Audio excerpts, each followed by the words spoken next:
Israeli പ്രധാനമന്ത്രി Benjamin Netanyahu പെരുമാറിയത് ഒരു ഭ്രാന്തനെ പോലെയാണെന്ന് രൂക്ഷ ഭാഷയിൽ വിമർശിച്ചിരിക്കുകയാണ് വൈറ്റ് ഹൗസ് അംഗങ്ങൾ.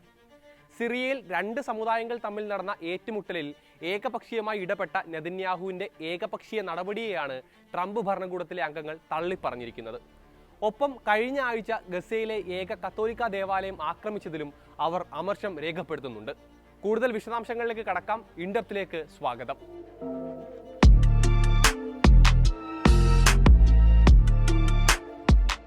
ഇക്കഴിഞ്ഞ ജൂലൈ 14-നാണ് ഇസ്രായേൽ ജോർദാൻ അതിർത്തിക്ക് സമീപം സ്ഥിതി ചെയ്യുന്ന ദക്ഷിണ സിറിയയിലെ സുവൈദ പ്രവിശ്യയിൽ ബദൂയിൻ ദുറൂസ് വിഭാഗങ്ങൾ തമ്മിൽ സംഘർഷം ആരംഭിച്ചത്. സിറിയയിലെ മതന്യൂനപക്ഷമായ ദുറൂസ് വിഭാഗത്തിൽപ്പെട്ട ഒരു ട്രക്ക് ഡ്രൈവറെ തട്ടിക്കൊണ്ടുപോയതുമായി ബന്ധപ്പെട്ട തർക്കമായിരുന്നു ഇരു വിഭാഗങ്ങളും തമ്മിലുള്ള കലാപസമാനമായ സംഘർഷത്തിലേക്ക് നയിച്ചത്. ഇതോടെ സംഘർഷം നിയന്ത്രിക്കാൻ സിറിയൻ സൈന്യവും സുവൈദയിലെത്തി. എന്നാൽ സൈന്യത്തിന്റെ ഇടപെടലോടെ കാര്യങ്ങൾ മറ്റൊരു തരത്തിൽ വ്യാഖ്യാനിക്കപ്പെട്ടു. സംഘർഷം അടിച്ചമർത്താൻ ലക്ഷ്യമിട്ട സൈന്യം ബദൂൻ വിഭാഗത്തിനൊപ്പം ചേർന്ന് ദുറൂസിനെതിരെ ആക്രമണം അഴിച്ചുവിടുന്നുവെന്നായിരുന്നു പ്രചാരണം. 19 ദുറൂസുകളെ സൈന്യം കൊലപ്പെടുത്തിയെന്നും ആരോപണമുയർന്നു. പിന്നാലെ ജൂലൈ 16-ന് ദുറൂസ് വിഭാഗത്തെ സംരക്ഷിക്കാനെന്ന പേരിൽ സിറിയൻ തലസ്ഥാനത്തും സുവൈദയിലും ഇസ്രായേൽ ആക്രമണം ആരംഭിച്ചു. സിറിയൻ തലസ്ഥാനമായ ദമാസ്കസിലെ പ്രതിരോധ മന്ത്രാലയവും പ്രസിഡന്റിന്റെ കൊട്ടാരത്തിന് സമീപവുമെല്ലാം ഇസ്രായേൽ ബോംബ് വർഷം നടത്തി. സുവൈദയിൽ നിന്ന് സൈന്യം പിന്മാറണമെന്നായിരുന്നു ഇസ്രായേലിന്റെ വാദം. എന്നാൽ അന്താരാഷ്ട്ര നിയമങ്ങളുടെ ലംഘനമാണ് നടക്കുന്നതെന്നും മേഖലയിൽ കുഴപ്പം സൃഷ്ടിക്കുന്നതിനും സുരക്ഷയും സ്ഥിരതയും തകർക്കുന്നതിനുമുള്ള ബോധപൂർവ്വ നീക്കമാണ് ഇസ്രായേൽ നടത്തുന്നത് എന്നുമായിരുന്നു സിറിയയുടെ പ്രതികരണം. സംഘർഷം വഷളാകുന്ന സാഹചര്യമായപ്പോഴേക്കും അമേരിക്കയും ജോർദാനും ഉൾപ്പെടെ ഇടപെട്ടാണ് ഇസ്രായേൽ ആക്രമണം അവസാനിപ്പിച്ചത്. പിന്നാലെ സിറിയൻ ഭരണകൂടത്തിന്റെ ഇടപെടലിൽ ദുറൂസ് ബദൂയിൻ വിഭാഗങ്ങളും ആക്രമണം അവസാനിപ്പിച്ചു. ബദൂയിൻ വിഭാഗങ്ങളിലെ അംഗങ്ങൾ സുവൈദയിൽ നിന്ന് പിന്മാറിയതായും സിറിയൻ ഭരണകൂടം പിന്നീട് അറിയിച്ചിരുന്നു.